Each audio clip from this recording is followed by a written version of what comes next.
मंगल मूर्ति मारुति नंदन सकल अमंगल मूल निकंदन मंगल मूर्ति मारुति। हनुमान ज्योतिष केंद्र सीतामढ़ी में आप सभी का स्वागत है। आपने मेरा पिछला वीडियो देखा, सूर्य की क्या भूमिका आपके कुंडली में है, 12 घर में सूर्य कौन सा फल देंगे या किस राशि में क्या फल देंगे या उनके प्रमुख योग क्या है। आइए आज हम चंद्र के बारे में इस एपिसोड में जानते हैं। चलिए हम कोई भी राशि अंक लिख लेते हैं।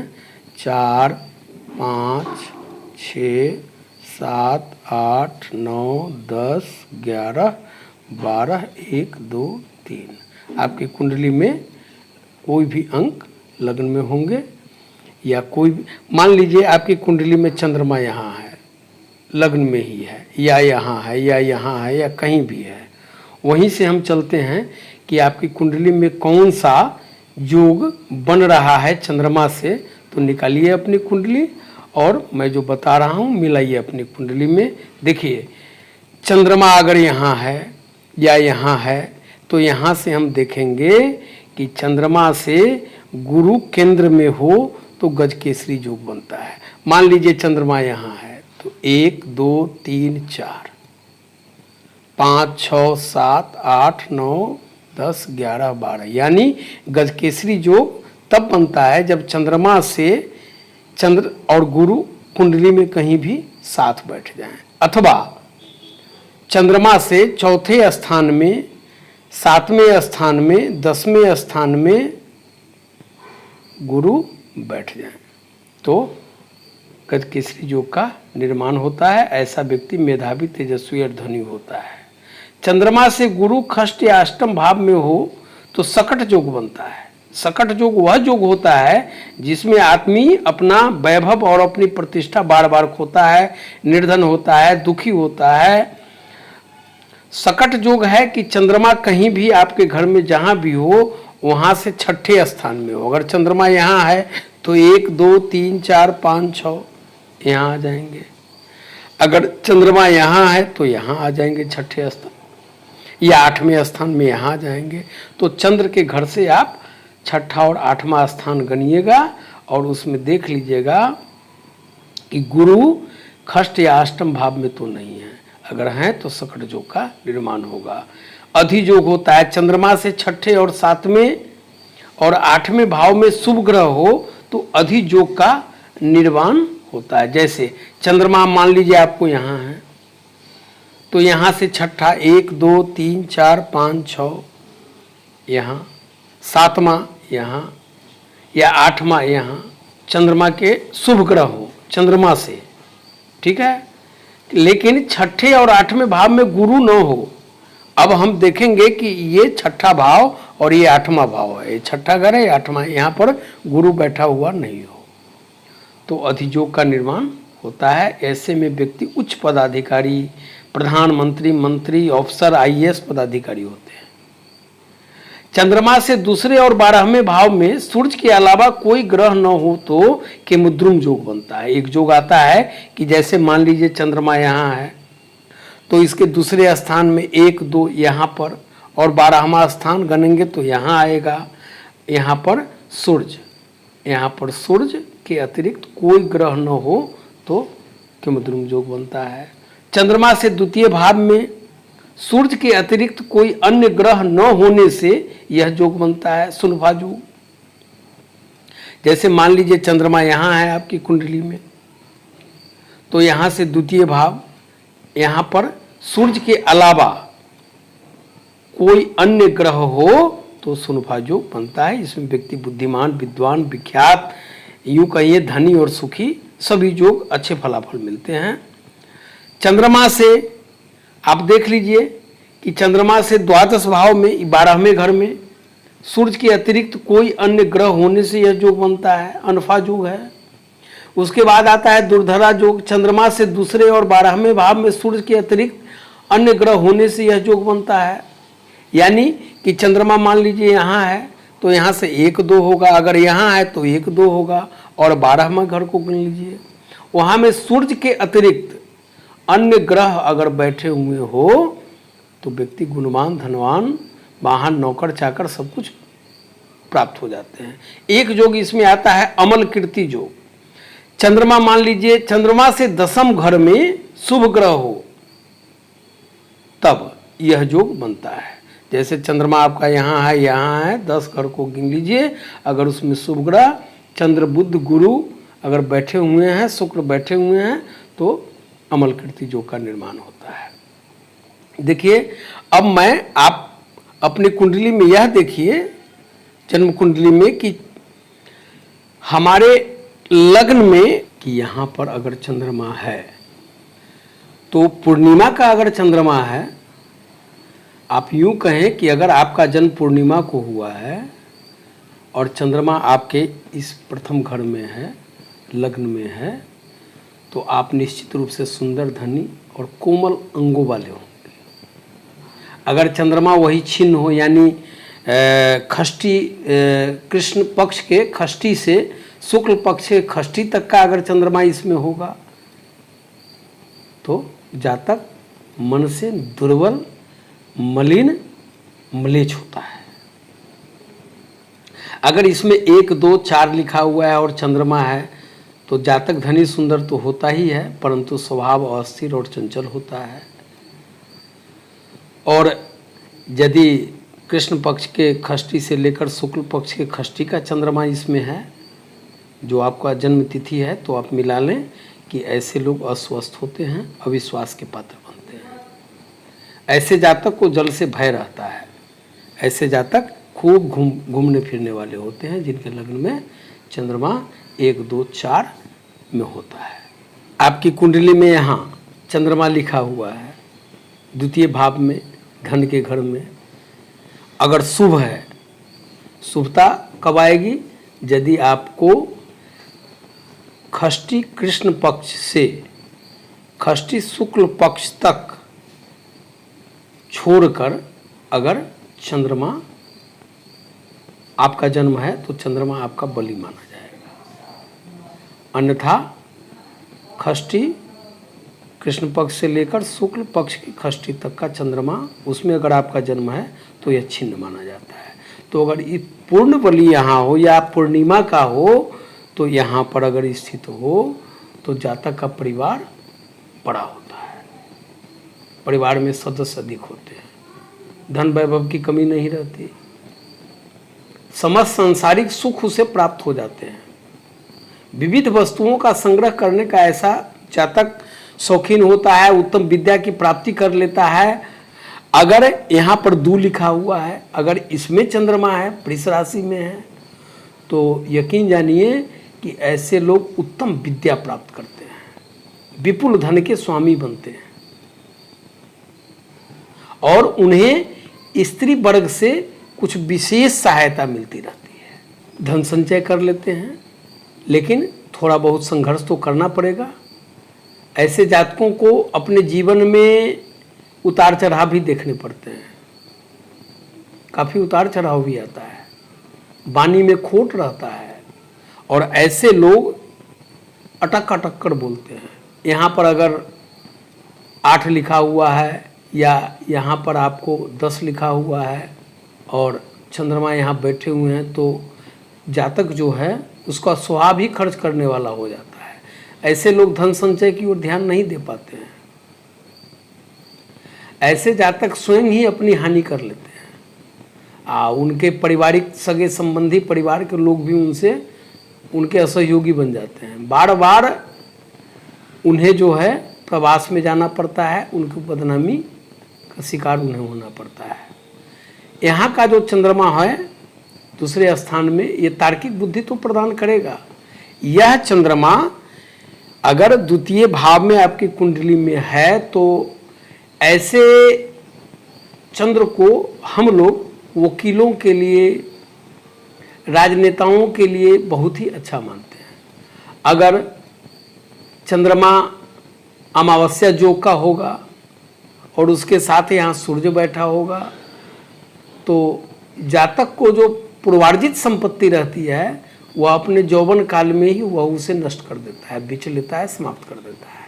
यहाँ पर अगर चंद्र है, शनि की दृष्टि पड़ रही है, राहु की दृष्टि पड़ रही है, या फिर केतु की दृष्टि पड़ रही है, यानी पाप प्रभाव में यहाँ पर चंद्रमा बैठा हुआ है, तो जातक विद्या से भी वंचित हो जाता है, भूख कम लगती है, उसका जो है जठराग्नि मंद पड़ जाती है, ऐसे लोगों का पेट प्रायः खराब होता है और शरीर पर कांति नहीं आती। तीसरे भाव में चंद्रमा व्यक्ति को पारिवारिक सुख देता है, परंतु यहाँ पर अगर चंद्रमा हो, अगर तीसरे घर में आपकी कुंडली में है तो, परंतु भाई बहन की संख्या में कमी लाता है। हालांकि ऐसे व्यक्ति अल्पभाषी और धार्मिक वृत्ति के होते हैं, लेकिन कठिनाई या मुसीबत के समय आने पर अत्यंत क्रोध हो जाते हैं। तीसरे भाव में यहाँ पर अगर चंद्रमा है तो जातक का स्वभाव जो है बहुत ही साधु के समान, साधु स्वभावी उनको कहिए कि हो जाता है। ऐसा जातक स्त्रियों के प्रेम पास में नहीं पड़ता, अपने प्रयत्नों से आगे बढ़ता है। उसके सगे सहोदर भी उत्थान में कोई मदद नहीं करते, लेकिन ऐसा जो जातक होता है वो निकलता चला जाता है, उत्तरोत्तर उसे वृद्धि प्राप्त होती रहती है। वो प्रवृत्ति भी उसकी धार्मिक प्रवृत्ति की होती है।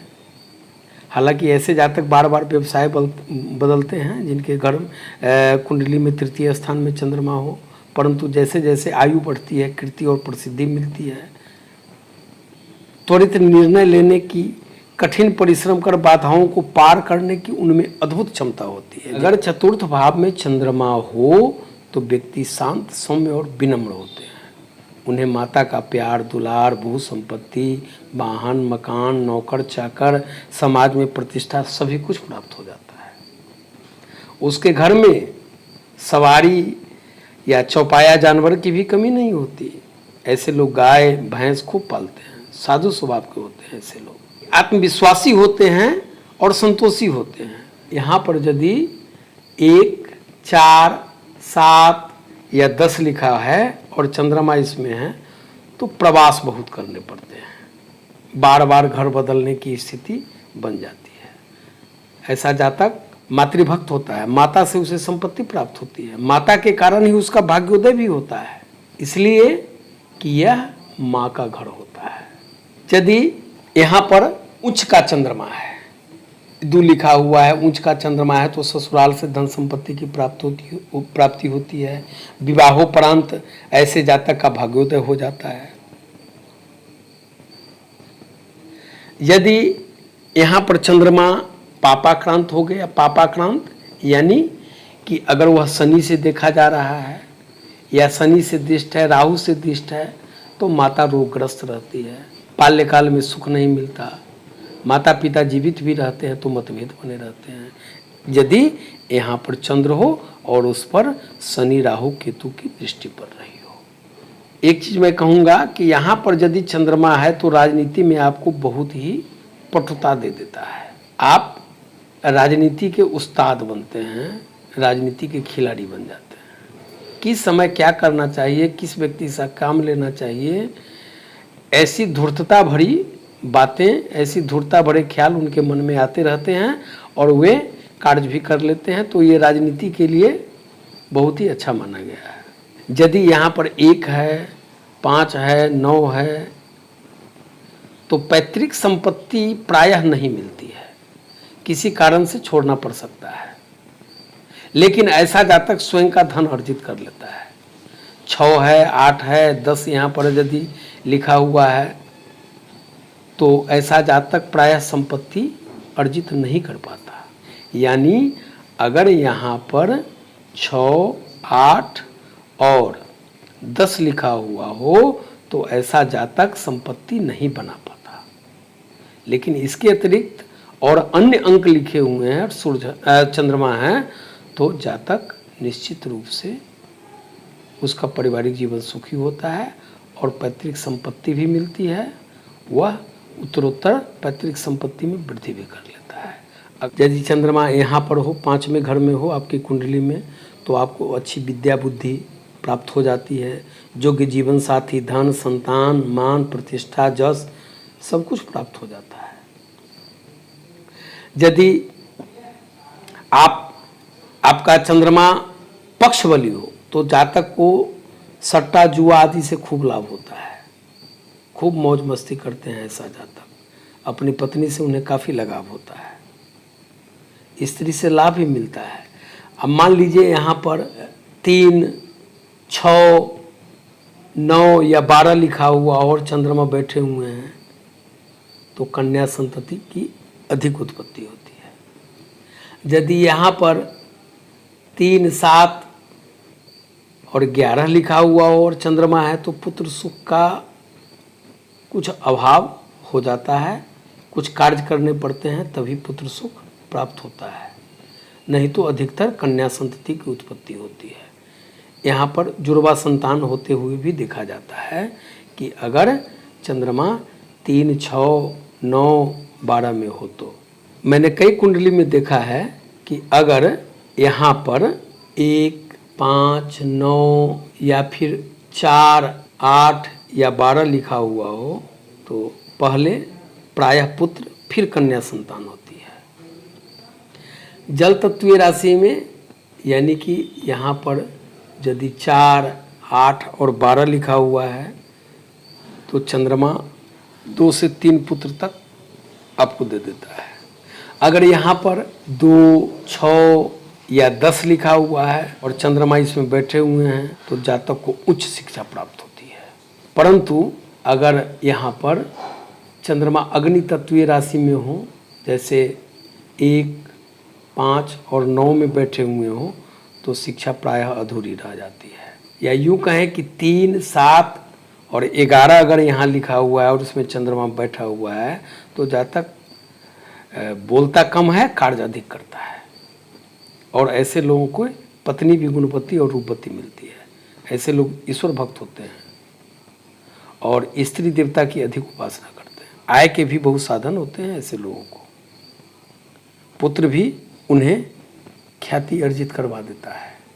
वही चंद्रमा जब यहाँ पर खष्ट भाव में हो तो स्वास्थ्य को गिरा देगा, रोग को उत्पन्न कर देगा, मुकदमा में फंसा देता है, असामाजिक लोगों की संगति दे देता है, क्षुद्र हृदय का बना देगा, स्वार्थी बना देगा, ईश्वालु बना देगा अगर चंद्रमा यहाँ खष्ट भाव में हो तो। मैं कुछ टिप्स बता रहा हूँ। टिप्स इस मामले में कि आपके व्यवसाय में कठिनाइयाँ ही कठिनाइयाँ आएंगी, व्यर्थ आप शत्रुओं से परेशान रहेंगे, देह सुख अच्छा नहीं मिलेगा। अगर यहाँ पर 4 लिखा हुआ है तो 4, 3, 2, 1, 12 और 11 यानी कि कुंभ लग्न की कुंडली बनेगी। अगर कुंभ लग्न है, यहाँ 4 लिखा हुआ है तो आपको निश्चित रूप से उदर रोगी बना देगा, पाचन क्रिया को बिगाड़ देता है ऐसा चंद्रमा। बचपन में इसके बुरे परिणाम देखने में आते हैं। और यही चंद्रमा अगर यहाँ पर अग्नि तत्वीय राशि में बैठा हुआ हो, जैसे 1 हो, 5 हो और 9 हो, तो आपको दृढ़ निश्चयी बना देता है। ऐसे में अगर आप चिकित्सा का व्यवसाय करते हैं तो बहुत ही अच्छा कमा लेते हैं।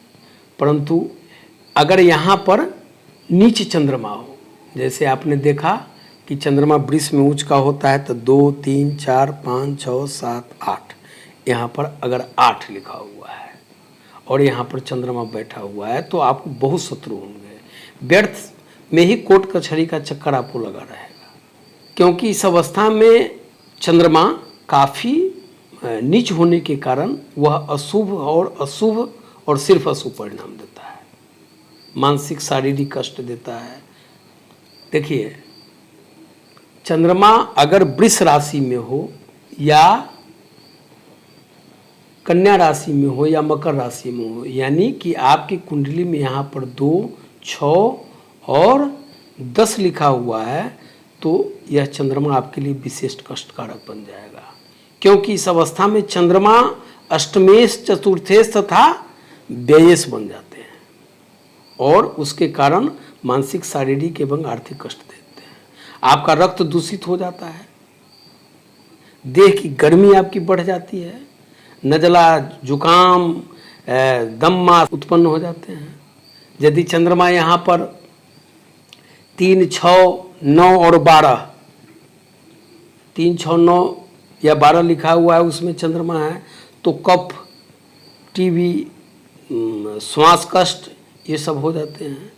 अगर यहाँ पर 2, 5, 8 या 11 लिखा है और उसमें चंद्रमा है तो आपको अर्श रोग, भगंदर रोग हो जाता है। अगर चर राशि में यहाँ पर 1, 4, 7 और 10 में चंद्रमा यहाँ बैठे हुए तो उदर रोग हो जाता है। अगर चंद्रमा यहाँ अपनी उच्च राशि वृष में 2 लिखा हुआ है उसमें यहाँ बैठ जाते हैं तो गला रोग, श्वास रोग, खांसी आदि विकार को उत्पन्न कर देते हैं। 7वें घर में चंद्रमा जीवन साथी का प्यार दिलाता है, धन की वृद्धि करता है, व्यक्ति को दयालु, ऐश्वर्यवान, मैत्रीपूर्ण व्यवहार करने वाला और कामुकता भी दे देता है। सप्तमस्थ चंद्रमा, सप्तम भाव में अगर चंद्रमा हो तो विवाह के बाद ही भाग्योदय हो जाता है। पत्नी आ जाती है और आपकी उन्नति हो जाती है, पति आ जाते हैं, उन्नति हो जाती है। लेकिन किसी एक की मृत्यु होने के बाद स्थिति विपरीत बन जाती है, जीविका के साधन बदल जाते हैं। यदि व्यवसायिक वर्ग के कुंडली में अगर ऐसा होता है तो व्यवसाय स्थिर नहीं रहता है, या नौकरी जो करते हैं अगर ऐसा हो तो उनकी नौकरी स्थिर नहीं रहती। यदि इसमें 2 लिखा हुआ है यानी चंद्रमा उच्च का है तो दूध, दवा, होटल, ढाबा, बिक्री, किराना का दुकान कहिए, इंश्योरेंस का कार्य, ये सब जो है कार्य करना बहुत लाभप्रद रहता है। जिनकी कुंडली में यहाँ पर मैं पुनः टिप्स दे रहा हूँ कि अगर आपको यहाँ पर 2 लिखा हुआ है यहाँ पर सप्तम स्थान में और चंद्रमा यहाँ बैठे हुए हैं तो आपको निश्चित रूप से मैंने जो ये कार्य बताए हैं, व्यवसाय बताए हैं, इस ओर आपको विचार करना चाहिए, बहुत लाभ मिलेगा। अगर यहाँ पर 1, 3, 5, 7, 9 या 11 लिखा हुआ है और चंद्रमा बैठे हुए हैं तो ऐसे जो जातक होते हैं वे अपनी पत्नी या जातिका होती हैं तो पति में आसक्ति उन्हें बहुत अधिक होती है। और यदि स्त्री राशि का यहाँ पर चंद्रमा है, यहाँ पर 2 है, 4 है, 6 है, 8 है, 10 है या 12 लिखा हुआ है तो ऐसा चंद्रमा व्यभिचार की ओर भी आकृष्ट करता है। यही चंद्रमा अगर यहाँ पर 1 है, 5 है, 9 है और चंद्रमा बैठे हुए हैं यहाँ पर तो जीवन साथी बहुत ही सुंदर मिलती है, मजाकिया स्वभाव वाली मिलती है या मिलता है। वायु तत्व का जो चंद्रमा होते हैं यानी यहाँ पर 3 हो, 7 हो और 11 हो, कुंभ राशि हो तो प्रभावशाली जीवन साथी आपको प्राप्त होगी जिससे आप अक्सर उन्नति करेंगे। यदि अष्टम भाव में यहाँ पर 8वें घर यानी मृत्यु के घर में अगर चंद्रमा हो तो निश्चित रूप से व्यक्ति को क्रूर, स्वच्छंद और क्रोधी बना देता है, स्वास्थ्य को गिरा देता है, धन का नाश करवाता है, अशांति दे देता है, जीवन में एक असंतोष सा व्यक्ति को प्राप्त होता रहता है। कई प्रकार के रोग लग जाते हैं अगर 8वें स्थान में चंद्रमा हो। बहुत सारे डॉक्टरों से, चिकित्सकों से निदान कराने के बाद भी जातक को जो है उसका रोग पीछा नहीं छोड़ता है, जल में डूबने का भय रहता है। हालांकि ऐसा बचपन में हो जाता है। यह अरिष्टप्रद चंद्रमा बच्चों के लिए अधिक कष्टदायी रहता है, लेकिन यदि आप 12 साल की आपकी आयु हो चुकी है, ऊपर 12 साल से उस व्यक्ति वह चल निकला तो ऐसा नहीं होता है। यदि इसमें 1 8वें स्थान में 5 या 9 लिखा हुआ है और इसमें चंद्रमा बैठे हुए हैं तो जातक को धन मिलता है, विवाह में भी धन मिलता है। यूँ कहें कि बारिश ऐसे लोग घोषित किए जा सकते हैं और धन संपत्ति उनको प्राप्त हो जाती है। इसी तरह चंद्रमा अगर इसमें 3 लिखा हो, 7 लिखा हो और 12 लिखा हो, यानी वायु तत्वीय राशि का चंद्रमा हो, तो जीवन साथी अच्छा मिल जाता है, लेकिन परिवार में कलह बनी रहती है। हालांकि ऐसा जातक योगाभ्यासी, वेदांत वेद को जानने वाला, ईश्वर की उपासना करने वाला होता है, लेकिन इसमें उसके घर की गुप्त बातें नौकरों या पत्नी द्वारा दूसरों को ज्ञात हो जाती है। यहाँ पर 45वें वर्ष में संपत्ति नाशक के योग बन जाते हैं। यूं कहें कि पुनः इसको समझें कि अगर यहाँ पर 3, 7 या 11 लिखा है और चंद्रमा बैठा हुआ है तो 45 वर्ष में संपत्ति नाशक योग बन जाता है। लेकिन यही चंद्रमा अगर यहाँ 4 में है तो ऐसा नहीं होता, शुभ फल ही प्राप्त होता है। 9वें घर में अगर यहाँ पर चंद्र हो तो आपको धीरवीर, धार्मिक मनोवृत्ति का, विनम्र बनाएगा। परंपरागत जो आपके रीति रिवाज आ रहे हैं उसमें आपकी पूर्ण श्रद्धा होगी, आप भाग्यशाली होंगे, इसमें कहीं कोई शक नहीं है। आपको यात्रा का शौकीन बना देगा, प्रवास अधिक करा देगा। हालांकि प्रवास में आपको धन लाभ भी करवाता है यहाँ का चंद्रमा। अगर यहाँ पर 2, 6 या 10 लिखा हुआ है और चंद्रमा यहाँ है तो शिक्षा में प्रायः अड़चने आती हैं। अगर वायु तत्व का यहाँ पर अगर चंद्रमा हो, जैसे 3 हो, 7 हो, 11 लिखा हुआ हो, तो अड़चने बाधाएं आएंगी, लेकिन जातक इन प्रकारेण शिक्षा प्राप्त कर लेगा और प्राप्त कर लेता है। यदि इसके अतिरिक्त चंद्रमा अन्य राशियों में हो तो प्राय शिक्षा में विघ्न उपस्थित नहीं होते। मतलब यह हुआ कि अगर चंद्रमा वायु तत्वीय राशि को छोड़कर अन्य राशियों में हो तो शिक्षा में विघ्न उपस्थित नहीं होता है। अब यहाँ मान लीजिए स्त्री राशि है, 2 है, 4 है, 6 है, 8 है, 10 है, 12 है और चंद्रमा लिखा हुआ है, तो अधिक आयु में पुत्र संतान प्राप्त होते हुए देखा जाता है। अगर यहाँ पर इस राशि अंक का मालिक यानी नवमेश अगर दूषित हो गया हो तो पुत्र का अभाव भी हो सकता है। छोटी बहनें होंगी पर छोटे भाई की संभावना न के बराबर होती है। अगर पुरुष राशि में अगर यहाँ है चंद्रमा, जैसे 1 है, 3 है, 5 है, 7 है, 9 है और 11 है, तो बड़ा भाई अपवाद रूप में हो या छोटा भाई हो, परंतु सुख नहीं मिलता है। अगर यहाँ पर 1 लिखा हुआ है, चंद्रमा है, यानी मेष राशि के हैं, तो भाग्योन्नति में कष्ट भी आते हैं। चंद्रमा इसी तरह अगर 10वें भाव में हो तो 10वें भाव का चंद्रमा व्यक्ति को सुंदर, विनम्र, धनी, निरोगी बनाता है। विकास, आपके जीवन में विकास की सभी सुविधाएं और सम्मान देता है, परंतु आपके मन मस्तिष्क को, चित्त को, मन को चंचल कर देता है, अस्थिर कर देता है। चंद्रमा का 10वें भाव में होना अच्छे कुल की स्त्रियों का संसर्ग प्राप्त होता है, उनसे शादी होती है। प्रायः नौकरी यदि जातक करता है तो उन्नति के अवसर मिलते रहते हैं। यदि यहाँ पर चंद्रमा उच्च राशि में हो तो धन का संचय मैंने बताया कि होता नहीं है, लेकिन उतार चढ़ाव आते रहते हैं और धन संचय भी किंचित हो जाता है। यदि यहाँ पर कोई व्यापारी वर्ग की कुंडली है, व्यापारी वर्ग देख सकते हैं कि मेरी कुंडली में अगर यहाँ पर चर राशि का चंद्रमा जैसे 1 है, 4 है, 7 है और 10 लिखा हुआ है और चंद्रमा बैठे हुए हैं, तो आपके व्यापार में स्थिरता नहीं रहेगी। यदि आप, क्योंकि स्थिरता इस मामले में कि आपका व्यवसाय बदलता रहेगा, यदि नौकरी में ऐसा व्यक्ति हो तो विभाग बदलता रहेगा या उसके स्थानांतरण होते रहेंगे। हालांकि ऐसे जातक को राजनीति के क्षेत्र में काफ़ी सफलता मिलती है। ऐसे लोग चुनाव में विजय होकर राज्यसभा सांसद, एमएलए, एमपी तक बन जाते हैं।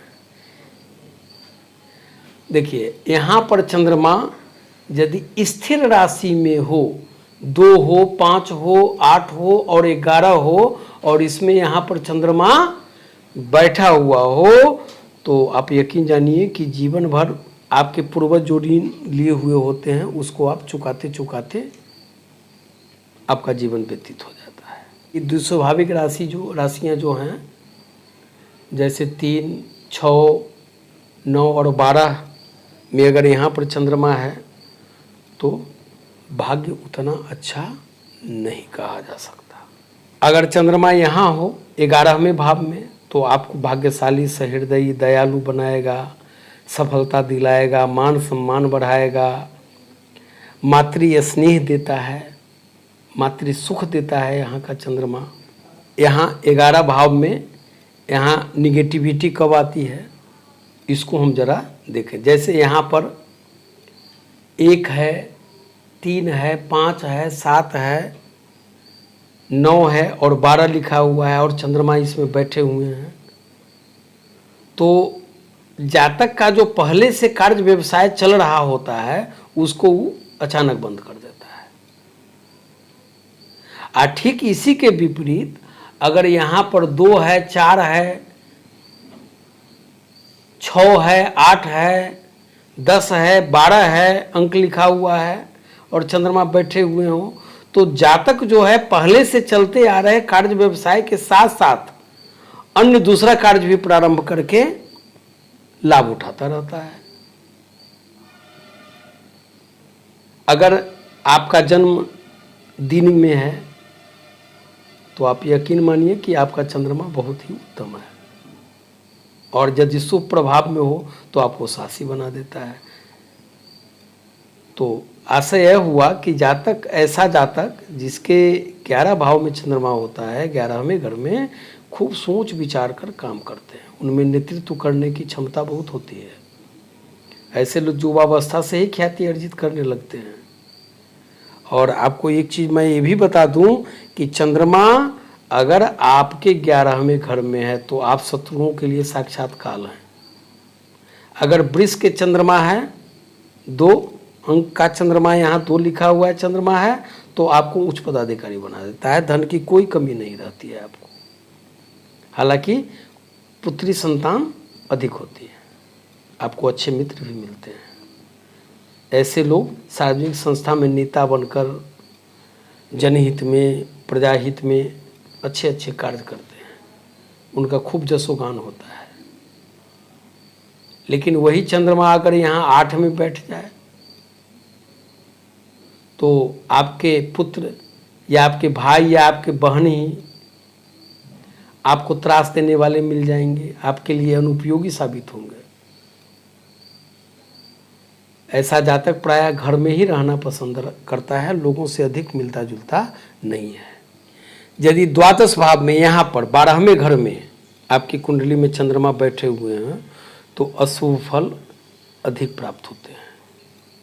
अगर 8 में हैं तो व्यक्ति दुर्बल अंग वाला, कफ रोग से पीड़ित, बहुत अधिक क्रोध में आ जाने वाला होता है, धन से रहित हो जाता है, दाम्पत्य जीवन में बराबर कलह हुआ करता है, व्यक्ति को दुर्वसनी, अपव्ययी, कामुक बना देता है। यानी कि 12वां चंद्रमा अशुभ ही अशुभ माना गया है। चरित्र भी व्यक्ति को अच्छा नहीं देता है। यदि आपका जन्म कृष्ण पक्ष में हुआ है तो, और चंद्रमा यदि आपके कुंडली में 12वें घर में है तो आप पर कोई विश्वास ही नहीं करता, आपके घर के लोग भी आप पर विश्वास नहीं करेंगे। और यहाँ पर आपको राज्य पक्ष से, सरकार से अर्थदंड मिलने की संभावना बन जाती है। लेकिन यहीं पर अगर उच्च राशि का चंद्रमा हो, पक्ष बली हो, तो धन की वृद्धि होती है, खेती से लाभ मिलता है। और एक बात यहाँ टिप्स मैं बता दूं कि यहाँ पर अगर 2 लिखा हुआ है और यहाँ पर चंद्रमा है तो किसी संबंधी के मरणोपरांत उसकी संपत्ति आपको प्राप्त हो सकती है। हालांकि आपका दाम्पत्य जीवन सुखकर बिल्कुल नहीं होगा, पत्नी से अच्छे संबंध नहीं रहेंगे, दूसरा विवाह होने की संभावना बनी रहेगी। यदि यहाँ पर 6 लिखा हुआ है और चंद्रमा है तो जातक को अपने पिता का छोड़ा हुआ कर्ज चुकाना पड़ता है। यदि यहाँ पर जल तत्व का चंद्रमा है, यानी कि यहाँ पर 4, 8 और 12 लिखा हुआ है और चंद्रमा बैठे हुए हैं, तो पुत्र संतान अधिक होती है। ऐसे लोग, ऐसे जातक संतान से खूब प्रेम करते हैं। सट्टा, रेस, जुआ, इसमें उनकी रुचि अधिक होती है। इस तरह आपने जाना कि चंद्रमा का 12 घर में क्या क्या प्रभाव, क्या क्या फल और उसकी क्या उपयोगिता हमारी कुंडली में है। तो आप इस तरह अपनी कुंडली को देखकर चंद्रमा के बारे में, शुभ अशुभ योगों के बारे में आप जान सकते हैं। धन्यवाद। इस प्रकार जनहित में ऐसे ज्ञानवर्धक वीडियो प्राप्त करने के लिए कृपया इसे सब्सक्राइब, लाइक करते हुए बेल की घंटी बजा दीजिएगा।